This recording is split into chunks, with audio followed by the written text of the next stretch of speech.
मैं सुदर्शन गुर्जर आप लोगों के लिए लाया हूं ज्योग्राफी और जियोपॉलिटिक्स के ऊपर बेस्ड ये series geopolitical chessboard the geography factor, जिसमें आज हम सबसे पहले रशिया की ज्योग्राफी के बारे में डिस्कस करने वाले हैं कि कैसे ज्योग्राफी ने रशिया की हिस्ट्री और प्रेजेंट सिचुएशन को प्रभावित किया है।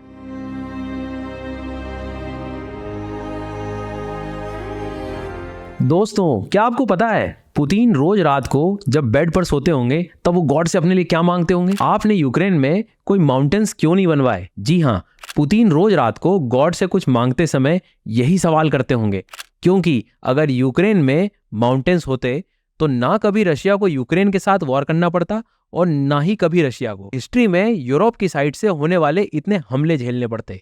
दोस्तों, नदर्न यूरोप की प्लेन लैंड्स ने हमेशा से ही इन्वेडर्स को रशिया की तरफ अटैक करने के लिए एनकरेज किया है। पिछले 500 साल से हर 33 साल में एक बार रशिया पर वेस्ट की साइड से अटैक जरूर हुआ है। इसी वजह से आज बाल्टिक रीजन में हमें रशिया की स्ट्रॉन्ग मिलिट्री प्रेजेंस दिखाई देती है। हमें रशिया इतना वायलेंट नजर आता है। दोस्तों, यहां पुतिन कुछ भी कर ले, बट वेस्टर्न साइड से सिक्योरिटी के लिए वो रातों रात यूक्रेन में पहाड़ को खड़ा नहीं कर सकते। इतनी एडवांस मिलिट्री होने के बाद भी, इतनी पावर होने के बाद भी आज रशिया अपनी ज्योग्राफी का प्रिजनर बन के रह गया है। दोस्तों, ये अकेले रशिया की कहानी नहीं है। टिम मार्शल अपनी बुक में द प्रिजनर्स ऑफ ज्योग्राफी में यही बताते हैं कि ज्योग्राफिकल लैंडस्केप ही कंट्री का फेट डिसाइड करता है। वो देश वायलेंट होगा या शांत होगा, उसकी फॉरेन पॉलिसी कैसी होगी, उसके बाकी देशों के साथ क्या रिलेशन होंगे, ये सब उस देश की ज्योग्राफी ही डिसाइड करती है। इंडिया चाइना कॉन्फ्लिक्ट हो, मिडिल ईस्टर्न वेल्थ हो, या फिर यूनाइटेड स्टेट्स का इतना इनवल्नरेबल और पावरफुल होना हो, इसके पीछे इन देशों की ज्योग्राफी का ही हाथ है। तो दोस्तों, इस वीडियो में हम आगे बढ़ें उससे पहले मैं आपको बता दूं, डियर लर्नर्स, यूपीएससी एक ऐसा एग्जाम है जिसका सपना हर साल करोड़ों लोग देखते हैं। लाखों लोग फॉर्म फिल करते हैं और कुछ हजार बच्चे ही अपनी मंजिल तक पहुंच पाते हैं। आपने भी कभी ना कभी ये सपना ज़रूर देखा होगा, लेकिन कई बार हमारी आर्थिक स्थिति के कारण हमें इस यूपीएससी की तैयारी करने के लिए उतना बेहतर सपोर्ट नहीं मिल पाता।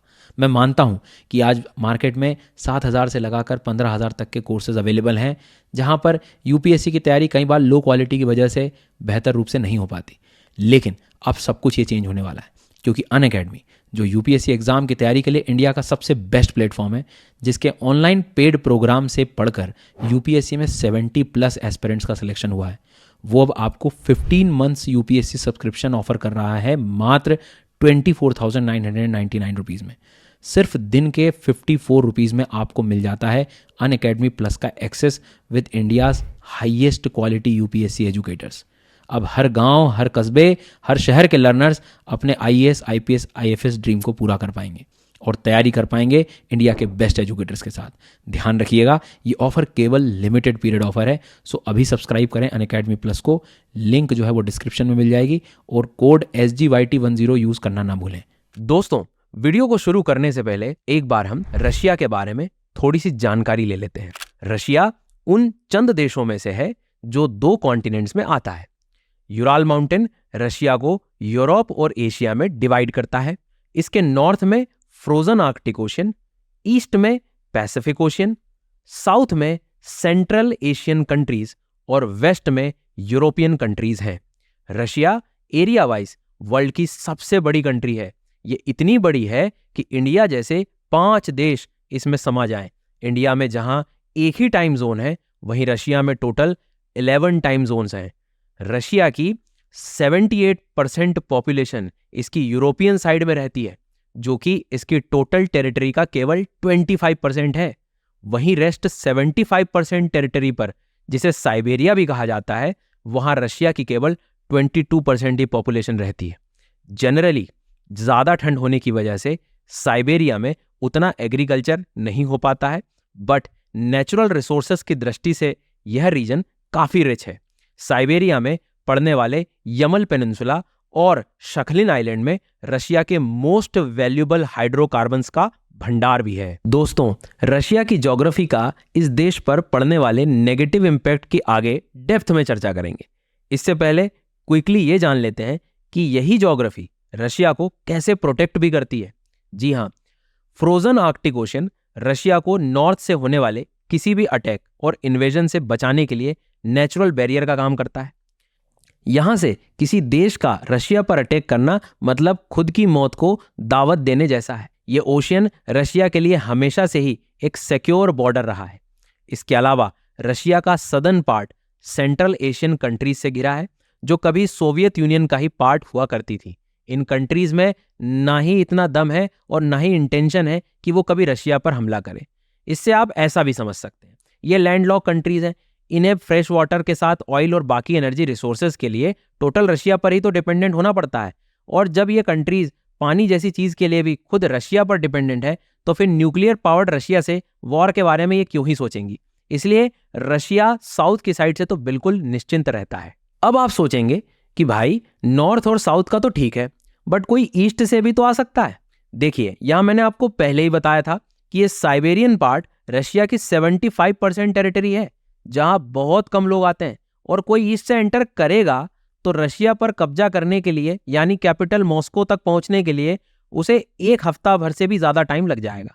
क्योंकि ये पार्ट भी रेस्ट रशिया की तरह ठंडा और बीहड़ है, इसलिए किसी भी आर्मी के लिए यहां सरवाइव करना काफी मुश्किल होता है, और पास्ट में ऐसा हो भी चुका है। 22 जून 1941 को वर्ल्ड वॉर 2 के समय जब जर्मनी अपने चरम पर था, तो अपने सामने आने वाले हर दुश्मन को कुचल रहा था। तब रशिया के इसी फ्रीजिंग क्लाइमेट ने उसको वर्ल्ड वॉर 2 में हारने से बचाया था। दोस्तों, मैं बात कर रहा हूं ऑपरेशन बारबरोसा के बारे में, जिसे हिटलर ने 22 जून 1941 को रशिया के खिलाफ लॉन्च किया था। इसमें हिटलर के लगभग 10 लाख से ज्यादा सोल्जर्स मौजूद थे, बट हार्श विंटर की वजह से इनमें से लाखों सोल्जर्स ठंड और भूख से ही मर गए थे। और जर्मनी का यही फेल्यूर कहीं ना कहीं आगे चलकर उसकी वर्ल्ड वॉर 2 में हार का सबसे बड़ा कारण बना था। दोस्तों, तीनों साइड से सिक्योर होने के बाद अब रशिया की वेस्ट साइड की बात कर लेते हैं, जो 500 साल से उसकी सरदर्दी का कारण बना हुआ है। जैसा कि मैंने आपको पहले ही बताया था, यूराल माउंटेन्स के वेस्ट में नर्दर्न यूरोपियन प्लेनलैंड यानी कि समतल सपाट भूमि है, जहां frozen Arctic, friendly neighbour countries और साइबेरिया रशिया को सिक्योरिटी देते हैं। वहीं ये प्लेनलैंड हमेशा से ही इन्वेडर्स को रशिया की तरफ बढ़ने के लिए एनकरेज करती हैं। ये प्लेनलैंड फ्रांस से शुरू होकर बेल्जियम, नीदरलैंड, नॉर्थ जर्मनी और पोलैंड तक होते हुए यूराल माउंटेन्स पर जाकर खत्म हो जाती हैं। हाइपोथेटिकली कोई भी देश आसानी से नॉर्थ यूरोपियन प्लेन में अपनी सेना भेज सकता है, जो डायरेक्टली मॉस्को तक जाती है। बिना किसी नेचुरल बैरियर के ये फ्लैट लैंड रशिया को वल्नरेबल बना देती है। और ये बात पुतिन अच्छे से समझते हैं, क्योंकि रशियन हिस्ट्री में ऐसा पहले कई बार हो चुका है। 1605 में पोलैंड ने यूरोपियन प्लेन को पार कर रशिया पर हमला किया था। वहीं स्वीडन ने चार्ल्स 12 अंदर इसी रास्ते से 1708 में रशिया पर अटैक किया था। इसके बाद फ्रांस ने नेपोलियन के नेतृत्व में 1812 में रशिया पर अटैक किया था। जर्मनी ने तो 2 बार 1914 और 1941 में दोनों वर्ल्ड वॉर्स में इसी रास्ते से रशिया पर अटैक किया था। दोस्तों, पास्ट में हुए इन्हीं सभी रीजंस की वजह से पुतिन की रात की नींद उड़ी रहती है। अगर यहां पर माउंटेन्स होते तो जो कॉन्फ्लिक्ट रशिया ने इतने सालों से देखे हैं वो उसे कभी देखने ही नहीं पड़ते। इसके अलावा पोलैंड जैसे कई वेस्टर्न देश नाटो के खेमे में है, जिसकी वजह से रशिया और वल्नरेबल हो जाता है। दोस्तों, यही वजह है कि रशिया बाल्टिक रीजन में अपनी स्ट्रॉन्ग प्रेजेंस बना के रखता है। कलिनिनग्राड, जो एक रशियन नौसैनिक अड्डा है, रशिया द्वारा यहां होने वाले आए दिन मिलिट्री प्रैक्टिसेस की वजह से यूरोपियन संघ की नींद उड़ी रहती है। 2014 में क्रीमिया एनेक्सेशन हो या फिर यूक्रेन इन्वेजन, रशिया यहां पर कंट्रोल कर वेस्ट से आने वाले किसी भी खतरे से आसानी से निपट सकता है। बाल्टिक रीजन में प्रेजेंस से रशिया को मिलिट्री एक्शंस में काफी फायदा मिलेगा। पोलैंड, जो यूरोपियन प्लेन के काफी नैरो कॉरिडोर है, यहां पर कब्जे से रशिया कितनी भी बड़ी सेना को आसानी से मात दे सकता है। तो दोस्तों, देखा आपने, इस जरा से ज्योग्राफिकल फैक्टर की वजह से आज यूरोप और रशिया के बीच कितनी टेंशन है। अगर यहाँ माउंटेन्स होते तो रशिया को कभी इन्वेडर्स का सामना नहीं करना पड़ता और ना ही कभी अपने प्रोटेक्शन के लिए यूक्रेन और क्रीमिया पर कब्जा करना पड़ता। It's all about geography. इसके अलावा क्रीमिया पर कब्जा सिर्फ वेस्ट से अपनी सिक्योरिटी करने के लिए नहीं किया गया, बल्कि वार्म वाटर पोर्ट को हासिल करने के लिए भी किया गया। अब वार्म वाटर पोर्ट क्या बला है? दरअसल हिस्टोरिकली रशिया के पास अपना कोई वार्म वाटर पोर्ट नहीं था। जितने भी पोर्ट्स थे सभी ठंड की वजह से फ्रोजन बर्फ में जमे हुए रहते थे, जहां पर शिप्स को आना जाना नेक्स्ट टू इम्पॉसिबल हो जाता था। इसकी वजह से रशिया को इकोनॉमिकली, नेविगेशन और जियोपॉलिटिकली काफी नुकसान हुआ करता था। इवन 1725 में पीटर द ग्रेट ने अपने डिसेंडेंट्स को एडवाइस दी थी कि वो जितना पॉसिबल हो सके कॉन्स्टेंटिनोपल या इंडिया के आसपास सेटल हो, क्योंकि इससे रशियंस को वार्म वाटर पोर्ट्स का एक्सेस मिल जाता। इतनी बड़ी कोस्टल लाइन होने के बाद भी उसका कोई फायदा नहीं अगर वो 12 महीने बर्फ में जमी रहे। इसलिए रशियन लीडर्स ने हमेशा से वार्म वाटर पोर्ट्स के लिए पंगे लिए हैं। 2014 में क्रीमिया के सेवास्टोपोल पोर्ट को हथियाना क्रीमिया इन्वेजन के पीछे के रीजंस में से यही एक रीजन था। सेवास्टोपोल पोर्ट वार्म वाटर पोर्ट है जो 12 महीने ट्रेड के लिए खुला रहता है। वार्म वाटर पोर्ट के होने से देश के पास कई स्ट्रेटेजिक बेनिफिट्स होते हैं। 12 महीने ट्रेड से इकोनॉमी ग्रो करती है। नेवी एक्टिविटीज के थ्रू कोई भी देश उस एरिया में अपना दबदबा कायम कर सकता है। इन सब बेनिफिट्स की वजह से ही रशिया को एक वार्म वाटर पोर्ट की जरूरत थी। इवन कोल्ड वॉर के समय 1979 में अफगानिस्तान पर किए इन्वेजन के पीछे की कई वजहों में से एक वजह रशिया की अरेबियन सी तक पहुंच बनाना थी। लेकिन सेवास्टोपोल लेने के बाद रशिया की नज़र बॉस्फोरस स्ट्रेट और जिब्राल्टर स्ट्रेट पर है, क्योंकि बिना यहां से रशिया ब्लैक सी से एजियन सी और एजियन सी से अटलांटिक ओशियन तक नहीं पहुंच सकता। चूंकि बॉस्फोरस स्ट्रेट टर्की और जिब्राल्टर स्ट्रेट स्पेन के कंट्रोल में आता है और दोनों नाटो के मेंबर हैं, इसलिए रशिया इनसे दूरी ही बनाकर रख रहा है। तो देखा आपने, रशिया के मोस्टली झगड़े सिर्फ कुछ ज्योग्राफिकल फैक्टर्स पर डिपेंडेंट है। फ्रोजन की जगह वार्म वाटर पोर्ट और एक माउंटेन, इन दो चीजों से ही तो रशिया आपको जंगली भालू की जगह भीगी बिल्ली की तरह दिखाई पड़ता है। दोस्तों, लेकिन इसी हार्श ज्योग्राफी की वजह से रशिया ने कई एडवांस टेक्नोलॉजीज भी इजाद की हैं। रशिया वर्ल्ड में पहला ऐसा देश है जिसने nuclear powered ice breaker ship बनाई है। रशिया की इस टेक्नोलॉजी की वजह से आज आप आर्कटिक सी में बिना किसी रुकावट और वार्म वाटर पोर्ट्स के नेविगेशन कर सकते हो। अमेरिकन और कैनेडियन शिप्स जहां लंबे टाइम तक समुद्र में नहीं चल सकती, उनको फ्यूलिंग के लिए बार बार पोर्ट्स पर रुकना पड़ता है। वहीं यमल, लेनिन जैसी कई advance nuclear power ship frozen sea में बिना रुके पूरे आर्कटिक ओशन को पार कर सकती हैं। इवन बाकी देशों के मुकाबले रशिया की ये शिप्स मोटी से मोटी आइस को तोड़कर बाकी शिप्स के लिए भी आगे का रास्ता बना सकती हैं। इसके इन्वेंशन के बाद से रशिया ने आर्कटिक ओशियन में नेचुरल रिसोर्सेज को निकालना शुरू कर दिया है और ये पोर्शन जो हजारों साल से सुनसान पड़ा था, यहां भी ह्यूमन एक्टिविटीज तेज कर दी हैं। इसके अलावा रशिया आर्कटिक ओशियन में अपनी शिप्स के थ्रू एशिया तक जाने वाले एक नए मार्ग को खोज रहा है। और अगर ऐसा हो जाता है तो फिर रशिया स्वेज नहर से एशिया जाने पर एक्स्ट्रा लगने वाले 2 हफ्तों के समय को बचा लेगा। दोस्तों, in the end Peter the great, Stalin से लेकर पुतिन तक सभी लीडर्स ने रशियन ज्योग्राफी के फायदे के साथ कई नुकसान भी उठाए। सैकड़ों सालों से रशिया की पूरी पॉलिटिक्स और हिस्ट्री वार्म वाटर, फ्रोजन सी, माउंटेन्स के इर्द गिर्द ही घूमती रही है। और आज की इस वीडियो में आपको अंदाजा लग गया होगा कि भले ही कोई भी कंट्री लीडर्स जियोपॉलिटिक्स में कितने भी निर्णय ले ले, इन द एंड उसे अपनी ज्योग्राफी के आगे घुटने टेकने ही पड़ते हैं। इन द एंड किसी भी देश के डिसीजन उसकी ज्योग्राफी से इन्फ्लुएंस्ड होते ही हैं। अब आप अपनी यूपीएससी जर्नी के लिए ये कुछ फ्री क्लासेस ऐसी हैं जिसमें अपनी प्रिपरेशन को बेहतर लेवल पर ले जा सकते हैं। मेरे द्वारा अनअकैडमी पर आप लोगों को फ्री वर्ल्ड मैप की सीरीज़ मिल रही है एग्ज़ाम के लिए। तो ये प्रीलिम्स एग्ज़ाम जो शुरू होने वाला है उसके पहले आप ये फाइनल रिवीजन कर सकते हैं। डेली शाम को 7 बजे ये क्लास रहेगी वर्ल्ड मैप्स की। पोलिंग की मदद से आपको चीज़ें बहुत अच्छे से याद हो जाती हैं। बहुत सारे लर्नर्स इसका बेनिफिट ले रहे हैं, आप भी ज़रूर जुड़ें। लिंक जो है आपको नीचे डिस्क्रिप्शन में मिल जाएगी। डियर लर्नर्स, अगर मैं आपसे पूछूं कि नेचर अपनी बनाई किस चीज़ पर सबसे ज़्यादा गर्व करता होगा, तो आप में से मोस्टली लोग बोलेंगे ह्यूमंस। बट मैं बोलूंगा नहीं, ह्यूमंस नहीं, ह्यूमंस तो नेचर का बनाया 3rd सबसे बेस्ट क्रिएशन है। पहला क्रिएशन जिस पर नेचर सबसे ज्यादा प्राउड करता होगा वो है चाइना और भारत के बीच बनाया हुआ हिमालय, और दूसरा चाइना और अमेरिका के बीच मौजूद पैसिफिक ओशियन। क्यों सर, ये कौन सी बात होती है?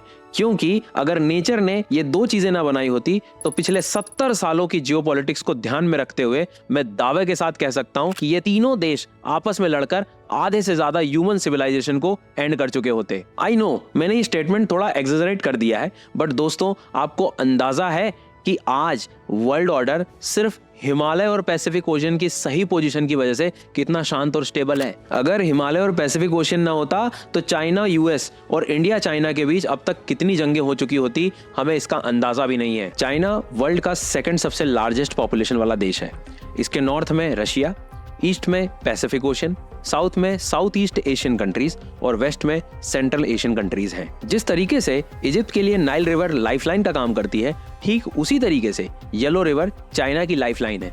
इसे चाइना की मदर रिवर भी कहा जाता है। येलो रिवर द्वारा बनाए गए मैदान की मिट्टी इतनी उपजाऊ है कि यहाँ साल में 2 बार धान, सोयाबीन और वीट जैसे एसेंशियल क्रॉप्स भारी मात्रा में उगाए जाते हैं। चाइना की इतनी बड़ी पॉपुलेशन के पीछे कहीं न कहीं यही रीजन है और इसी वजह से भी चाइना की मोस्टली पॉपुलेशन इसके ईस्ट साइड यानी प्लेन्स की तरफ येलो रिवर द्वारा बनाए गए मैदानों में रहती है। अब रशिया की तरह चाइना की ज्योग्राफी उसके लिए वरदान के साथ अभिशाप भी है।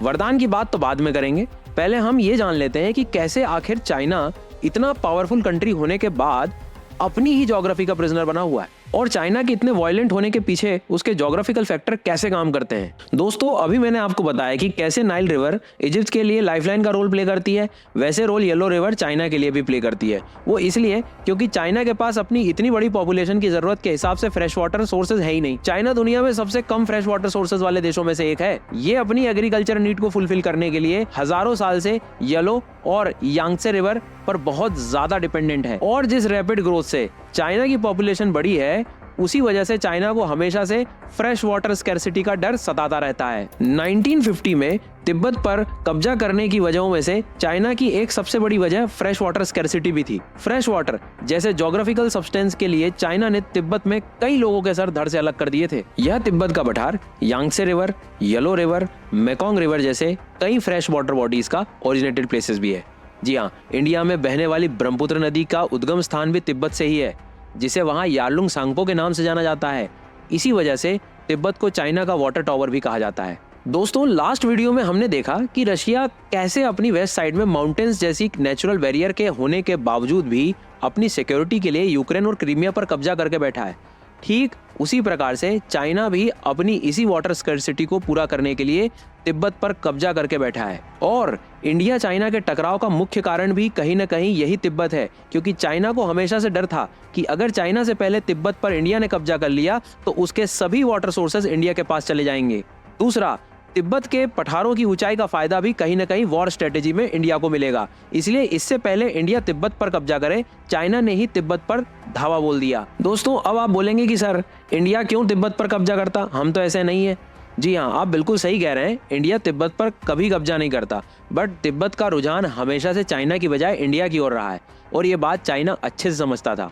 अगर चाइना तिब्बत पर कब्जा नहीं करता तो उस पर इंडिया का भारी इन्फ्लुएंस होता, जिससे चाइना के हित कहीं न कहीं प्रभावित होते। तो देखा आपने, अगर यहाँ चाइना के पास प्रॉपर फ्रेश वाटर सोर्सेज होते तो शायद कभी चाइना तिब्बत को ऑक्यूपाई नहीं करता और ना ही कभी इंडिया चाइना की टसल शुरू होती। It's all about geography. दोस्तों, अब आपका एक ये भी सवाल होगा कि चलो ठीक है, चाइना ने इनसिक्योरिटी में आकर तिब्बत पर कब्जा कर लिया, बट ये अरुणाचल प्रदेश के पीछे क्यों पड़ा है? देखिए, इसके पीछे भी कहीं न कहीं वही ज्योग्राफिकल फैक्टर्स काम करते हैं जो तिब्बत के सिनेरियो में थे। फर्स्ट, चाइना अरुणाचल प्रदेश पर अपना कब्जा इसलिए करना चाहता है क्योंकि यारलुंग सांगपो यानी ब्रह्मपुत्र नदी जो खुद तिब्बत से निकलती है, उसका 60% वाटर वॉल्यूम अरुणाचल प्रदेश में ही आता है। उससे पहले पहाड़ी एरिया होने की वजह से पानी चाइना ऑक्यूपाइड तिब्बत रीजन में नहीं रुक पाता, जिससे चाइना को भारी नुकसान उठाना पड़ता है। ये नदी चाइना के लिए इतनी इंपॉर्टेंट है कि चाइना ऑलरेडी इस पर 8 हाइड्रो इलेक्ट्रिक प्रोजेक्ट शुरू कर चुका है। दूसरा फैक्टर जिसकी वजह से चाइना के लिए अरुणाचल प्रदेश का एरिया जरूरी हो जाता है वो ये है कि ये हिस्सा चाइना के सबसे ज्यादा नजदीक है, जिसका इस्तेमाल इंडिया उसके खिलाफ कभी भी कर सकता है। और चाइना को ये डर जायज भी है क्योंकि हाल ही में इंडिया द्वारा विकसित की गई अग्नि 5 बैलिस्टिक मिसाइल, जिसकी रेंज 5000 किलोमीटर से भी ज्यादा है, अगर उसको अरुणाचल प्रदेश से फायर किया जाए तो ये मिसाइल मेनलैंड चाइना का हर हिस्सा नेस्तनाबूद करने की ताकत रखती है और यही डर चाइना को सताया हुआ रहता है, जिसकी वजह से वो अरुणाचल प्रदेश पर कब्जा करना चाहता है। अब देखते हैं कि वाटर जैसे सब्सटेंस के लिए इतना फसाद करने के अलावा वाटर से ही जुड़ी एक ऐसी चीज है जो चाइना की सरदर्दी बनी हुई है। जैसे फ्रेश वाटर चाइना की पॉपुलेशन के लिए जरूरी है, ठीक वैसे ही ऑयल और बाकी एनर्जी रिसोर्सेज भी जरूरी हैं और ये काफी नेचुरल चीज है। आज इन चीजों के बिना ह्यूमन एग्जिस्टेंस भी इम्पॉसिबल है। आज चाइना जहां वर्ल्ड का सबसे ज्यादा मटेरियल एक्सपोर्ट करता है, वहीं वो ऑयल और बाकी एनर्जी रिसोर्सेज को बड़ी मात्रा में इंपोर्ट भी करता है। क्योंकि मोस्टली ट्रेड सी रूट के थ्रू ही होता है, तो अगेन यहाँ ज्योग्राफी अपना प्रकोप दिखाई देती है। वो कैसे? देखिए, चाइना अपने ट्रेड का 70% ट्रेड मलाक्का स्ट्रेट के साथ करता है। ये रूट ईस्ट चाइना सी से साउथ चाइना सी को होते हुए मलाक्का स्ट्रेट को क्रॉस कर इंडियन ओशियन की तरफ चला जाता है, जहां आगे ये रूट अरेबियन सी तक पहुंच जाता है। अब चाइना के लिए एक प्रॉब्लम ये भी है कि इस रूट के शुरुआत में ही ईस्ट चाइना सी में 200 टिनी आइलैंड्स की एक फर्स्ट आइलैंड चेन आती है। इनमें से मोस्टली आइलैंड अमेरिका और अमेरिका एलाइड कंट्री के कंट्रोल में है। तो जब भी चाइना कुछ बदतमीजी करता है तो ये आइलैंड्स अपने थ्रू होने वाले ट्रेड को ब्लॉक कर देते हैं, जिससे चाइना को बड़ा घाटा उठाना पड़ता है। दूसरा, अगर मानकर चलो कि इन आइलैंड चेन में से चाइना को कोई प्रॉब्लम नहीं हुई, बट आगे चलकर स्ट्रेट ऑफ मलाक्का आता है। दोस्तों, मलाक्का स्ट्रेट एक ऐसा चोक पॉइंट है, अगर इसमें किसी भी तरीके का अवरोध पैदा हो जाए तो ये चाइना में ब्लैकआउट ला सकता है। अब आप बोलेंगे कैसे? दरअसल मलाक्का स्ट्रेट सुमात्रा और मलेशियन पेनिनसुला के बीच पड़ने वाला दुनिया का सबसे बिजिएस्ट ट्रेड रूट्स में से एक है। यहाँ से वर्ल्ड का 40% ग्लोबल ट्रेड होता है, जिसमें ऑयल, नेचुरल गैस और मैन्युफैक्चर्ड गुड्स जैसे वाइटल कमोडिटीज होती हैं। ये इंडियन ओशियन को पैसिफिक ओशियन से जोड़ने का काम भी करता है। साथ ही चाइना का 90% इंपोर्ट भी इसी रूट से होता है। इंडिया के लिए खास बात यह है कि पोर्ट ब्लेयर में स्थित हमारा नेवल बेस यहाँ से ज्यादा दूर नहीं है, इसलिए चाइना जब भी अरुणाचल प्रदेश या फिर लद्दाख में अपनी इलीगल एक्टिविटीज करता है, तब वहाँ भले ही वो हिमालय की वजह से बच जाता है, बट उसे हमेशा ये डर रहता है कि कहीं इंडिया मलाक्का स्ट्रेट को ब्लॉक कर चाइना का इंपोर्ट ही ना रोक दे। दोस्तों, एक तो ये रीजन, दूसरा फर्स्ट आइलैंड चेन की ब्लॉकेज का रीजन। इन दोनों रीजन की वजह से ही चाइना ने अपने ज्योग्राफिकल फैक्टर्स को मात देकर अपना खुद का बेल्ट एंड रोड इनिशिएटिव शुरू किया है, ताकि सी रूट से वो अपनी डिपेंडेंसी को कम कर सके। चाइना आज बांग्लादेश, श्रीलंका, मालदीव, पाकिस्तान में अपने नेवल बेस तैयार कर रहा है, ताकि वो इन बेसेस को अपने बेल्ट एंड रोड इनिशिएटिव के साथ जोड़कर ट्रेड के लिए सेफ रूट तैयार कर सके। इसके अलावा एक खास बात और बताता हूं मैं आपको। चाइना अपनी ज्योग्राफी का गुलाम अभी से नहीं, बल्कि ये दंश उसे दशकों से झेलना पड़ा है। पैसिफिक ओशियन, जहां चाइना को यूएसए से हिफाजत करता है, वहीं यही ओशियन चाइना के लिए कई बार काल बना है। वो कैसे? देखिए, चाइना के वेस्टर्न कोस्ट के पास एक ऐसा देश है जो चाइना को सरदर्दी देता रहता है। ये देश अमेरिका का एलाइड होने की वजह से चाइना की नींदें उड़ा कर रखता है। दोस्तों, मैं बात कर रहा हूँ जापान की, और ये आज से नहीं बल्कि सालों से चाइना को सरदर्दी देता आया है। दरअसल लंबी कोस्टलाइन जहाँ कई देशों के लिए वरदान साबित होती है, वहीं यही लंबी कोस्टलाइन चाइना के लिए अभिशाप भी बनी हुई है, क्योंकि पास्ट में जापान की तरफ से चाइना पर इसी कोस्टलाइन के थ्रू कई अटैक हुए हैं। लंबी कोस्टलाइन होने की वजह से चाइना कभी अपनी कोस्टलाइन को प्रोटेक्ट ही नहीं कर पाया। इतना बड़ा होने के बाद भी कई युद्धों में उसे जापान से मुंह की खानी पड़ी। चाहे हम बात करें फर्स्ट सीनो जापानीज वॉर या सेकंड सीनो जापानीज वॉर हो, चाहे बैटल ऑफ शंघाई हो, चाहे बैटल ऑफ वुहान हो, या फिर फॉल ऑफ नानजिंग हो। तो इस तरह के युद्धों में चाइना की बेशर्मी भरी हार हुई, और इसके पीछे कहीं ना कहीं चाइना की ये लंबी कोस्टलाइन थी। तो देखा आपने कैसे लंबी कोस्टलाइंस, लेस फ्रेश वाटर रिसोर्सेज जैसे बेसिक से ज्योग्राफिकल फैक्टर्स ने चाइना के नेचर को कितना वायलेंट बना दिया है, उसे अपना प्रिजनर बना के रख दिया है। आज चाइना की सभी पॉलिसीज कहीं ना कहीं इसी ज्योग्राफी के अराउंड बनाई जाती हैं। आपको जानकर हैरानी होगी कि चाइना, जो आज वर्ल्ड का सबसे पावरफुल नेवी फोर्स वाला देश है, वो हिस्टोरिकली नेवी में कभी उतना स्ट्रांग नहीं रहा। अपनी ब्रूटल पास्ट की वजह से चाइना को अपनी नेवी स्ट्रांग करनी पड़ी, ताकि आने वाले समय में कोई देश उसकी कोस्ट लाइन से एंटर न कर सके। दोस्तों, चाइना की ज्योग्राफी एक अभिशाप है, ये तो आपने जान लिया, बट रशिया की तरह ये ज्योग्राफी चाइना को प्रोटेक्ट भी करती है। देखिए, चाइना का बॉर्डर 22,117 किलोमीटर लंबा है, जो लगभग 14 देशों से लगा है। अब जनरली अगर यहाँ कोई दूसरा देश होता तो निश्चित ही उसका सारा पैसा अपने बॉर्डर्स को हिफाजत या सिक्योर करने में चला जाता, बट यहाँ ज्योग्राफी चाइना के लिए ब्लेसिंग्स बन के भी सामने आई है। वो कैसे? तो आइए एक एक करके मैं आपको वो सभी फैक्टर्स बताता हूँ जिनकी वजह से चाइना को अपने मोस्टली बॉर्डर्स की चिंता में रहना नहीं पड़ता। सबसे पहले चाइना के नदर्न पार्ट की बात कर लेते हैं। चाइना के नदर्न पार्ट में मंगोलिया आता है। दोस्तों, ये वही रीजन है जहां 2096 माइल्स में फैला हुआ गोबी डेजर्ट है।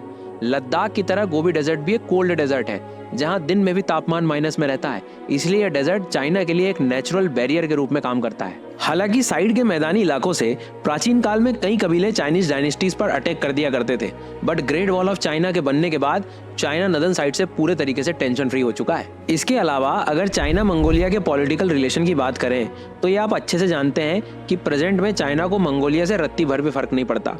जिस तरीके से सेंट्रल एशियन कंट्रीज रिसोर्सेज के लिए रशिया पर निर्भर हैं, वहीं कहीं ना कहीं उसी प्रकार से मंगोलिया भी चाइनीज सप्लाई पर निर्भर रहता है। इसलिए नॉर्थ की तरफ से तो चाइना बिल्कुल ही सेफ है। वैसे चाइना के नॉर्थ ईस्टर्न पार्ट के बॉर्डर रशिया से भी लगता है, लेकिन रशिया चाइना के लिए कोई बड़ा थ्रेट नहीं है। जहां रशिया के इस साइबेरियन पार्ट में सिर्फ 7 मिलियन लोग रहते हैं, वहीं चाइना के ईस्टर्न पार्ट में 100 मिलियन से ज्यादा लोग रहते हैं। तो यहाँ पर रशिया कभी भूलकर भी चाइना पर अटैक नहीं करेगा। वैसे भी रशिया पर आए दिन यूरोपियन यूनियन और नाटो कंट्रीज से कई इकोनॉमिक सैंक्शंस लगते रहते हैं। सो आज की डेट में चाइना से दोस्ती रखना रशिया की मजबूरी है।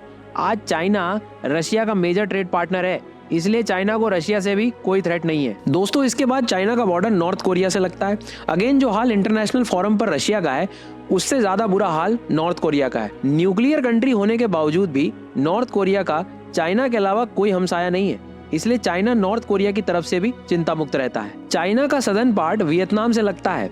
हालांकि दोनों कंट्रीज कम्युनिस्ट आइडियोलॉजी से बिलोंग करती हैं, बट सालों से दोनों देशों की आपस में नहीं बनती, इसलिए चाइना की कुछ मिलिट्री आपको वियतनाम बॉर्डर पर हमेशा मिलेगी। बट फिर भी छोटी कंट्री होने की वजह से चाइना वियतनाम को बहुत ही माइनर थ्रेट की तरह ट्रीट करता है। इवन अगर कुछ वॉर होगा भी तो चाइना आराम से डील कर लेगा। दोस्तों, वियतनाम के बाद चाइना के बॉर्डर लाओस के जंगलों से लगता है।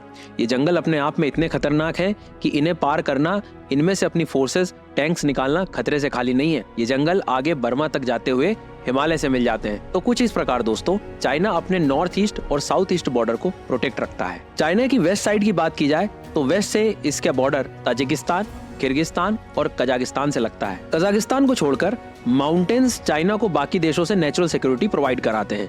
वैसे भी इन देशों में इतना दम नहीं है जो चाइना से पंगा ले सके। रही बात कजाकिस्तान की, जो आगे अगेन मंगोलिया के बहुत नजदीक आ जाता है।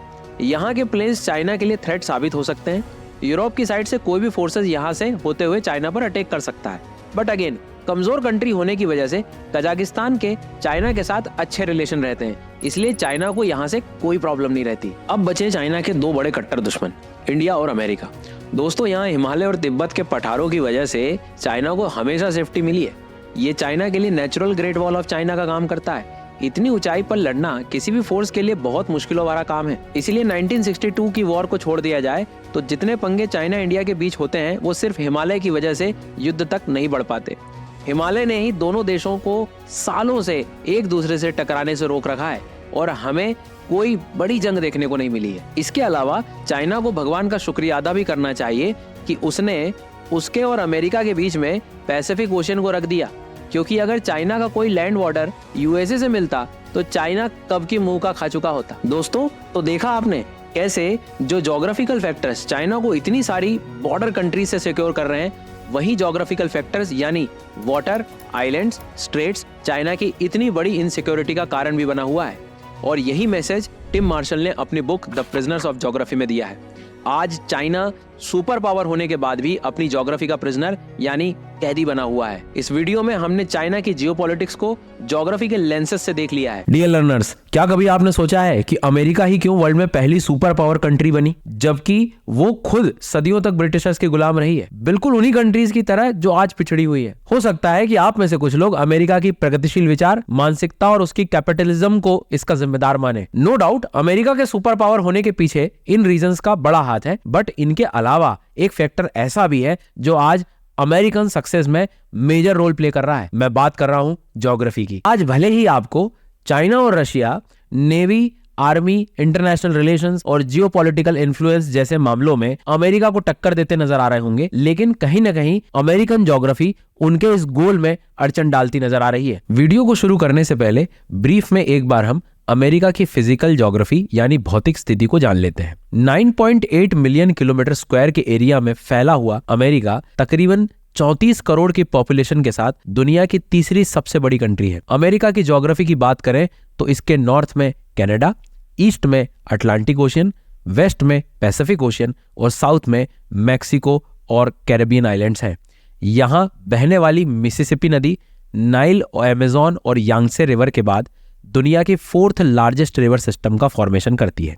ये नॉर्थ से साउथ की ओर बहती हुई अमेरिका को ईस्ट और वेस्ट में डिवाइड करने का काम करती है। अमेरिका के वेस्ट में रॉकी माउंटेन्स पूरी कंट्री में नॉर्थ से साउथ तक फैले हुए हैं। इसके फार्दर वेस्ट में ग्रेट बेसिन, चिहुआहुआ, सोनोरन और मोजावे जैसे डेजर्ट्स भी हैं। इसके अलावा अमेरिका के ईस्टर्न कोस्ट पर पैरेलली चलते हुए अपैलेशियन माउंटेन्स भी मिल जाते हैं, जो खनिजों के लिए काफी प्रसिद्ध जगह है। वैसे इसके दूर नॉर्थ वेस्ट कॉर्नर में कनाडा को टच करता हुआ अलास्का भी आता है। आपकी जानकारी के लिए मैं बता दूं कि 1867 से पहले अलास्का रशिया के अंदर आता था, लेकिन जब 19th सेंचुरी में क्रीमिया का युद्ध छिड़ा और रशिया के खिलाफ फ्रांस ब्रिटेन के साथ ओटोमन एम्पायर भी खड़ा हो गया, तब उस समय के रूसी सम्राट अलेक्जेंडर ने युद्ध को फंड करने के लिए और बाकी के एक्स्ट्रा खर्चों को कम करने के लिए अलास्का को $7.2 मिलियन में अमेरिका को बेच दिया था। उस समय ये रशिया के हिसाब से फायदे का सौदा था, लेकिन आज पुतिन साहब अपने पूर्वजों को इसी फैसले के लिए उन्हें क्रिटिसाइज करते नहीं थक रहे हैं, क्योंकि यही अलास्का आज नेचुरल रिसोर्सेज का गढ़ बना हुआ है, जिसका पूरा फायदा अमेरिका को मिला है। दोस्तों, तो अमेरिका का बेसिक ओवरव्यू तो हमने देख ही लिया है, लेकिन अमेरिकन ज्योग्राफी के एडवांटेजेस को जानने से पहले हम इसके डिसएडवांटेजेस की बात कर लेते हैं। जानने की कोशिश करते हैं कि इतना पावरफुल देश होने के बाद भी अमेरिका कैसे अपनी ज्योग्राफी का प्रिजनर बना हुआ है। यहाँ के ज्योग्राफिकल डिसएडवांटेज की बात करें तो इसकी लंबी कोस्टलाइन अमेरिका की सरदर्दी का एक बड़ा कारण है। इंडिया के पास जहाँ 7,000 किलोमीटर लंबी कोस्टलाइन है, वहीं अमेरिका के पास इसकी लगभग 3 गुना यानी 20,000 किलोमीटर लंबी कोस्टलाइन है, जिसकी वजह से इसे बाहरी थ्रेट से सिक्योर कर पाना अमेरिका के लिए काफी मुश्किल होता जाता है। भले ही समुद्र किसी भी देश के लिए एक नेचुरल बैरियर का काम करता है, बट आज की डेट में अमेरिका के कट्टर दुश्मन रशिया और चाइना, जिनके पास एडवांस नेवल मिलिट्री टेक्नोलॉजी है, उनसे दोनों साइड से सिक्योर रह पाना अमेरिका के लिए काफी चुनौती भरा है। यही वजह है कि अमेरिका अपनी नेवल मिलिट्री में बिलियंस ऑफ डॉलर्स पैसा खर्चा करता है, और अमेरिका के पास्ट को देखते हुए यहाँ इनका चिंता करना जायज भी है, क्योंकि हिस्टोरिकली भी अमेरिका अपनी लंबी कोस्टलाइन की वजह से कई बार मात खा चुका है। हम इसे 1812 में हुए वॉर के एग्जाम्पल से भी समझ सकते हैं। इस वॉर में ब्रिटिश फोर्सेस ने अमेरिका के समुद्री अधिकारों की धज्जियां उड़ाकर बाल्टीमोर और न्यू ऑर्लियंस शहरों की कोस्टलाइन से अमेरिका में इन्वेड कर दिया। हालांकि इन द एंड दोनों देशों ने संधि कर युद्ध को रोक दिया था, लेकिन कहीं न कहीं इस इन्वेजन ने अमेरिकन को अपनी कोस्टलाइन के प्रति एक इनसिक्योरिटी दे दी थी, जो आज भी बनी हुई है। इसलिए आपने देखा होगा कि जब भी इसकी समुद्री सीमा के आसपास कोई अनजान शिप आ जाती है, तब अमेरिका तिलमिला उठता है और पूरी वर्ल्ड मीडिया में न्यूज बन जाती है। यही नहीं, अमेरिका अपनी लंबी कोस्टलाइन की वजह से सालों से कई नेचुरल डिजास्टर्स का सामना करता आया है। ये डिजास्टर्स अमेरिका के इंफ्रास्ट्रक्चर और सप्लाई चेन को ब्रूटली अफेक्ट करता है, जिसकी वजह से उसे काफी ज्यादा जान मान की हानि उठानी पड़ती है। अमेरिका की वास्ट कोस्टलाइन के अलावा इसके दूसरे ज्योग्राफिकल डिसएडवांटेज की बात करें तो अमेरिका के वास्ट एरिया ने भी कई बार प्रॉब्लम क्रिएट की है। हमेशा से इतने बड़े एरिया को गवर्न करने में अमेरिका को मुश्किलें आई हैं। 1861 से 1865 के बीच में हुआ अमेरिकन सिविल वॉर इसका अच्छा एग्जाम्पल है, जब इसी वास्ट एरिया यानी ज्योग्राफिकल फैक्टर की वजह से कहीं न कहीं अमेरिका के 2 टुकड़े होते होते बच गए थे। इसकी शुरुआत तत्कालीन प्रेसिडेंट अब्राहम लिंकन द्वारा स्लेवरी यानी दस्ता पर बनाए उस लॉ से हुई थी, जिसने स्लेवरी को बैन कर दिया था। इसके बाद वहां के अल्बामा, अरकानसास, फ्लोरिडा, जॉर्जिया जैसे साउथ के 11 स्टेट्स ने खुद को यूनाइटेड स्टेट्स ऑफ अमेरिका से अलग कर अपना अलग कॉन्फेडरेट स्टेट्स ऑफ अमेरिका नाम से एक देश बना लिया था। अब एरिया वाइज अमेरिका इतना बड़ा है कि साउथ के विरोध को रोकने के लिए लिंकन को कई साल लग गए। क्योंकि साउथ ज्योग्राफिकली काफी कॉम्प्लेक्स, उबड़ खाबड़ भरा एरिया है, इसका फायदा उठाकर विद्रोही फोर्सेस ने नॉर्थ से आने वाली सेनाओं को सालों तक चकमा दे रखा था। जब तक सिविल वॉर खत्म हुआ और फिर 11 स्टेट्स को अमेरिका में मिलाया गया, तब तक अमेरिका के 6 लाख से ज्यादा लोग मारे जा चुके थे। इसलिए अमेरिका का वास्ट एरिया भी उसको एक सफिशिएंट डिसएडवांटेज देता है। इसलिए किसी भी देश के लिए ज्योग्राफिकल फैक्टर्स कितने मैटर करते हैं यहाँ आप अच्छे से समझ गए होंगे। इवन अपने एनिमी कंट्रीज के साथ ज्योग्राफिकल पोजीशन की भी अपने अलग मायने होते हैं। आज अमेरिका अपने 2 कट्टर दुश्मन चाइना और रशिया से काफी दूर है। ये डिस्टेंस उसे कहीं न कहीं वीक बनाती है। इसी वीकनेस की वजह से अमेरिका को इन्हें कंट्रोल में रखने के लिए और वर्ल्ड ऑर्डर में अपना दबदबा बनाए रखने के लिए अमेरिका को दुनिया भर की कंट्रीज के साथ अलायंस बनाकर रखना पड़ता है। इसके लिए न केवल अमेरिका को कई इंटरनेशनल टसल में अपनी टांग अड़ानी पड़ती है, बल्कि बिलियंस डॉलर्स दूसरे देशों को अपने इन्फ्लुएंस में लाने के लिए भी खर्चा करना पड़ता है। अगर रशिया अमेरिका के नजदीक होता तो कभी अमेरिका को दुनिया भर में भटक कर अलायंस बनाने की या फिर दुनिया भर के देशों का ठेका लेने की जरूरत नहीं पड़ती। तब कहीं न कहीं वो रशिया के साथ ठीक वैसे बिजी रहता जैसे आज इंडिया, पाकिस्तान और नॉर्थ कोरिया, साउथ कोरिया आपस में रहते हैं। या तो अमेरिका रशिया का दोस्त रहता या फिर दुश्मन, बट इतना केओस नहीं मचाता जो कोल्ड वॉर के समय इस ज्योग्राफिकल डिस्टेंस की वजह से मचा था। इसके अलावा यूएस के साउथ में एग्जिस्ट क्यूबा देश अमेरिका के लिए दशकों से परेशानी का सबब बना हुआ है। प्रो रशिया होने की वजह से क्यूबा हमेशा से अमेरिका की आंखों में खटकता है। ज्योग्राफिकली क्यूबा अमेरिका के सदर्न कोस्ट फ्लोरिडा से अप्रोक्सीमेटली केवल 145 किलोमीटर की दूरी पर सिचुएटेड है, और ये वही क्यूबा है जिसकी वजह से अमेरिका और रशिया के बीच न्यूक्लियर वॉर होने तक की नौबत आ गई थी। दरअसल कोल्ड वॉर के समय जब दोनों देश अपना वर्चस्व दिखाने के लिए पूरे ग्लोब के देशों को अपनी अपनी जेबों में भर रहे थे, तब रशिया यानी उस समय के यूएसएसआर ने फ्यूचर में अमेरिका के साथ किसी भी प्रकार की मुठभेड़ का जवाब और उसको घुटनों पर लाने के लिए क्यूबा को अपने पक्ष में कर लिया था। रशिया ने क्यूबा को न केवल अपने पक्ष में किया था बल्कि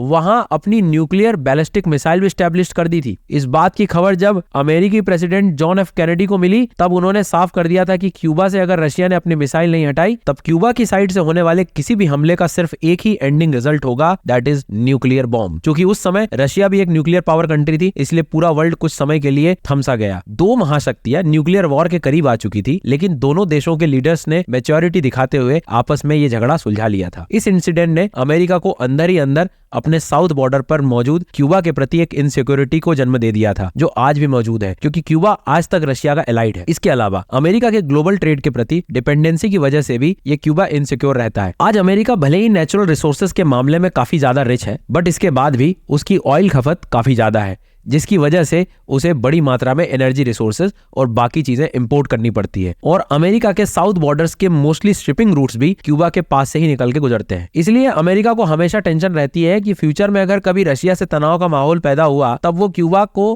कंट्रोल कर उसके शिपिंग रूट्स को ब्लॉक कर देगा, जिससे अमेरिका में एनर्जी क्राइसिस आ सकता है। तो दोस्तों, आपने देखा कैसे ज्योग्राफिकल फैक्टर्स किसी भी देश की जियोपॉलिटिक्स को इन्फ्लुएंस करते हैं। माना कि आज अमेरिका सुपर पावर है, बट वो क्यूबा के सटीक ज्योग्राफिकल पोजीशन की वजह से इतने छोटे देश से भी सतर्क रहता है। यही असली ज्योग्राफी की ताकत है, जो अपने सामने बड़े से बड़े देश के भी घुटने टिका देती है। लेकिन दोस्तों, नेचर का रूल तो आपको मालूम ही है, अगर किसी से कुछ लेती है तो बदले में उसे कई गुना देती भी है। क्योंकि इसी ज्योग्राफी ने आज अमेरिका को टॉप पोजीशन पर पहुंचाने में महत्वपूर्ण भूमिका निभाई है। आज भले ही अमेरिका अपने ईस्ट और वेस्ट में मौजूद ओशियन की वजह से चिंता में रहता है, बट कहीं ना कहीं ये दोनों ओशियंस अमेरिका को ट्रेड की अनलिमिटेड अपॉर्चुनिटी भी प्रोवाइड करती हैं। इतनी लंबी कोस्टलाइन होने की वजह से अमेरिका आज ट्रेड का हब बना हुआ है। यहाँ के वर्ल्ड क्लास पोर्ट्स दुनिया भर से आई शिप्स को अपनी ओर आकर्षित करती हैं। यही शिपिंग ट्रेड अमेरिकन इकोनॉमी को टॉप पर पहुंचाने में मेजर रोल प्ले कर रहा है। इन ओशियंस के अलावा अमेरिका के नॉर्थ में कनाडा और साउथ में मैक्सिको आता है। क्योंकि लंबे समय से कनाडा और मैक्सिको के पॉलिटिकल रिलेशन अमेरिका से काफी अच्छे रहे हैं, इस वजह से उसे अपनी बॉर्डर साइड से भी किसी भी तरीके की टेंशन नहीं लेनी पड़ती। हाँ, मैक्सिको की साइड से होने वाला इलीगल इमिग्रेशन अमेरिका के लिए जरूर चिंता का विषय है, बट इसको टैकल करने के लिए भी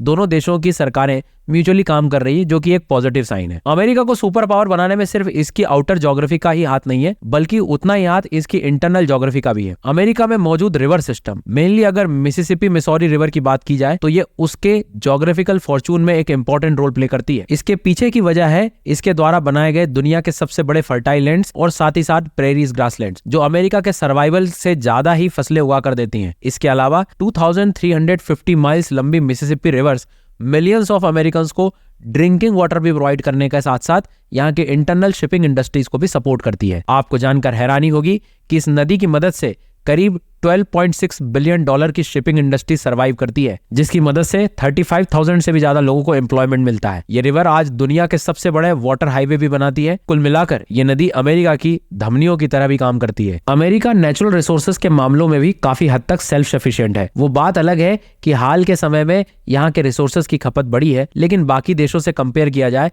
तो अमेरिका की पोजीशन काफी बेहतर है। वर्ल्ड में अगर natural resources, food production, minerals की बात की जाए तो अमेरिका आपको लगभग टॉप पर ही मिलेगा। और इसी वजह से आज अमेरिका ग्लोबली एग्रेसिव डोमिनेंस बनाने में कामयाब हो पाया है। अमेरिका की नेचुरल रिसोर्सेज की वजह से ही वो किसी और देश की मेहरबानी पर ज्यादा डिपेंडेंट नहीं रहता, बल्कि एक तरह से एग्रेसिवली दुनिया के बाकी देशों को ये फील करवाता है कि उसके बिना उन देशों का कोई एग्जिस्टेंस ही नहीं है। तो दोस्तों, कुछ इस तरीके से अमेरिका की ज्योग्राफी उसके लिए अभिशाप साबित होने के साथ साथ वरदान भी साबित होती है। अमेरिका के नेचर, जियोपॉलिटिकल स्ट्रेटेजीज को कहीं न कहीं ज्योग्राफी भी इन्फ्लुएंस करती है। लेकिन इतने डिसएडवांटेजेस के बाद भी आज अमेरिका ज्योग्राफी की बदौलत ही दुनिया की इकलौती महाशक्ति बने बैठा है। डियर लर्नर्स, अगर मैं आपसे एक सवाल करूं कि क्यों आज पाकिस्तान $1 बिलियन के बेल आउट के पैकेज के लिए दूसरे देशों के दरवाजे खटखटा रहा है? क्यों खाने जैसी बेसिक नीड के लिए पाकिस्तान को फूड बाहर से मंगवाना पड़ता है? और क्यों ईरान से इतनी कट्टर दुश्मनी होने के बाद उसे बिजली ईरान से ही लेनी पड़ती है? क्यों दिन भर भारत के खिलाफ स्ट्रेटेजीज बनाने के बाद भी वो कई एस्पेक्ट में भारत पर ही डिपेंडेंट रहता है? इन सभी सवालों के आप क्या जवाब देंगे? आई नो आप कई जवाब दे सकते हैं।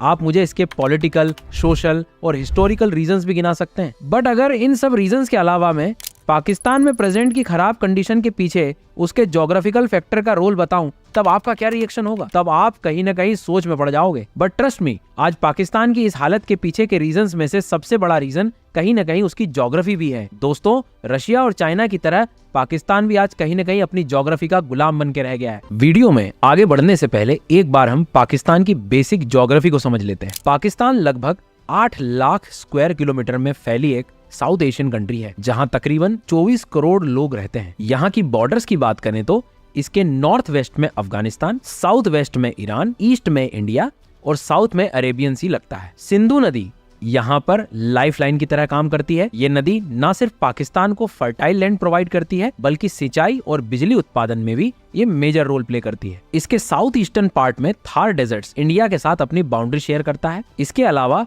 पाकिस्तान में 990 किलोमीटर लंबी कोस्टलाइन भी मौजूद है। पंजाब और सिंध प्रोविंसेस में मैदानी क्षेत्र होने की वजह से यहाँ की पॉपुलेशन रेस्ट पाकिस्तान से सबसे ज्यादा है। वही अफगानिस्तान और ईरान की बॉर्डर से लगने वाला बिहड़ इलाका बलूचिस्तान में सबसे कम पाकिस्तानी आबादी रहती है। अब पाकिस्तान का बेसिक ओवरव्यू लेने के बाद आइए हम उन मेजर ज्योग्राफिकल फैक्टर्स की बात कर लेते हैं जिसकी वजह से आज पाकिस्तान अपनी ही ज्योग्राफी का प्रिजनर बना हुआ है। दोस्तों, चाइना वाली वीडियो में हमने देखा कि कैसे चाइना ने तिब्बत पर कब्जा सिर्फ वहाँ के फ्रेश वाटर सोर्सेस को कंट्रोल में लेने के लिए किया था, जिसके लिए उसने इंडिया तक से भी पंगे लिए थे। इससे आपको अंदाजा लग गया होगा कि फ्रेश वाटर सोर्सेस जैसे बेसिक से ज्योग्राफिकल फैक्टर्स किसी भी देश के लिए कितना इंपॉर्टेंट होते हैं। लेकिन पाकिस्तान की बदकिस्मती यही है कि 24 करोड़ की पॉपुलेशन की वाटर नीड को पूरा करने के लिए आज उनके पास अपना खुद का एक भी ऐसा फ्रेश वाटर सोर्सेज या फिर ऐसी एक भी रिवर नहीं है जो फुली पाकिस्तान से ओरिजिनेट हुई हो। आज पाकिस्तान अपनी मोस्टली वाटर नीड्स के लिए टोटली इंडिया पर डिपेंडेंट रहता है। यहाँ की मेजर रिवर्स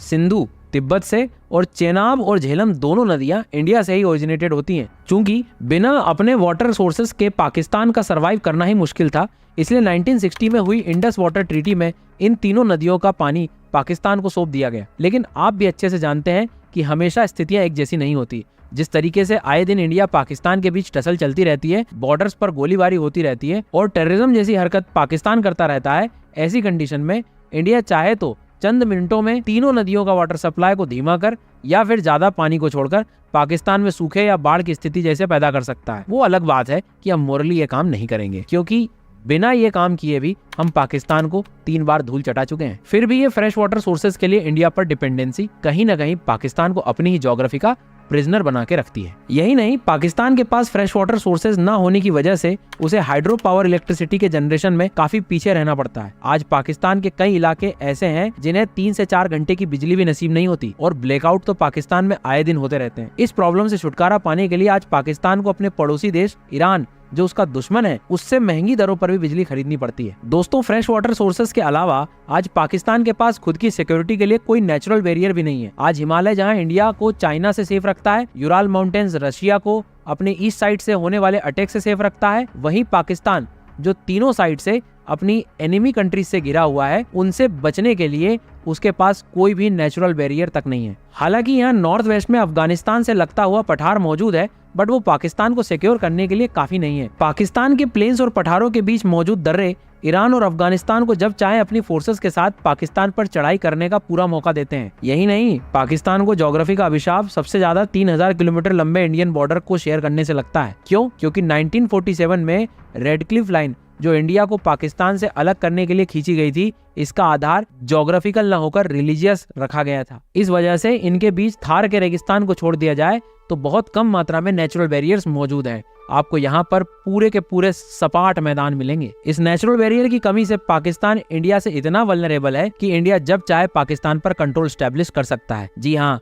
मैं ये बात इसलिए कह रहा हूँ क्योंकि यहाँ के इस्लामाबाद, लाहौर और सिंध जैसे मेजर इंपॉर्टेंट शहर इंडिया से केवल 50 से 60 किलोमीटर की दूरी पर हैं। सही सुना, केवल 50 से 60 किलोमीटर की दूरी। अमृतसर और लाहौर के बीच के डिस्टेंस की बात करें तो ये केवल 50 किलोमीटर के आसपास है। वहीं पाकिस्तान की कैपिटल इस्लामाबाद इंडिया की सीज फायर लाइन से केवल 60 से 70 किलोमीटर की दूरी पर है। यानी अगर इंडिया चाहे तो 4 से 5 घंटों में पाकिस्तान की कैपिटल पर अपना कंट्रोल स्टैब्लिश कर सकता है। और ये बात मैं हवा में नहीं कर रहा हूँ, हिस्टोरिकली भी ऐसा पहले हो चुका है। जब 6 सितंबर 1965 को इंडिया पाकिस्तान वॉर में इंडियन आर्मी अमृतसर से होते हुए लाहौर तक चली गई थी, न केवल उन्होंने वहां पाकिस्तानी फोर्सेस को मात दी थी, बल्कि वहां के दूरी दिखाने वाला लाहौर का पत्थर यानी माइलस्टोन को भी अपने साथ उठा लाए थे। तो अब तक आप यहाँ समझ गए होंगे कि कैसे नेचुरल बैरियर का न होने से पाकिस्तान तीनों साइड से इतना वल्नरेबल बना हुआ है। लेकिन ज्योग्राफी का खौफ पाकिस्तान के लिए यही खत्म नहीं होता। आज भले ही पाकिस्तान के पास 990 किलोमीटर लंबी कोस्ट लाइन है, लेकिन इसके बाद भी यहाँ सिर्फ एक ही इंपॉर्टेंट पोर्ट है जिस पर पाकिस्तानी ट्रेड की मेजर डिपेंडेंसी है। मैं कराची पोर्ट के बारे में बात कर रहा हूँ, जो पाकिस्तान के टोटल 60% मैरीटाइम ट्रेड को हैंडल करता है। इतना ही नहीं,